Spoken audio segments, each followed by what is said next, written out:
আসবে যাবে মিষ্টি দই আর রসগোল্লা খাবে, কিন্তু বাংলায় রসগোল্লাই পাবে।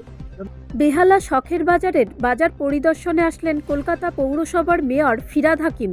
এখানে এসে তিনি পুরো বাজারটি ঘুরে দেখলেন। দীর্ঘ পুরনো এই বাজারটি নতুনভাবে নতুন রূপে সজ্জিত হবে। এই বাজারটি প্রশ্ন অমিত শাহ নিয়ে আসবে যাবে মিষ্টি দই আর রসগোল্লা খাবে, কিন্তু বাংলায় রসগোল্লাই পাবে। এই শখের বাজার মার্কেটটা অনেক পুরনো এবং খুব মানে কনস্ট্রাকশনটা অনেক পুরনো হয়ে যেতে অনেকটা অসুবিধা হচ্ছে, মানুষের কিছু কিছু জায়গায় ভেঙে ভেঙে পড়েছে। এই মার্কেটটা রিডেভেলপমেন্টের একটা প্ল্যান করা যায় কিনা ইঞ্জিনিয়ারদের নিয়ে এলাম, পরিদর্শন করেছে। আমরা যাওয়ার পরে ডিটেলসটা ওরা ড্রয়িং করবে, করে করে একটা ডিপিআর বানাবে। তারপরে আমরা কর্পোরেশনে বসে সিদ্ধান্ত নেব যে এটা রিডেভেলপমেন্ট কিভাবে হবে। বলছি এটাও কি পিপিপি মডেলে হবে? আমরা অনেকগুলো মডেল পসিবিলিটি দেখছি।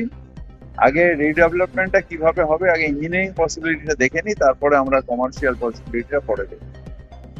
বলছি একটা অন্য বিষয় যদি বলেন, বিএলএ টুডের শুনানিতে থাকতে হবে, এটা অসিত মজুমদার সূত্র বিধায়ক বলেছেন, সেই নিয়ে পুরো শুনানি চলছে।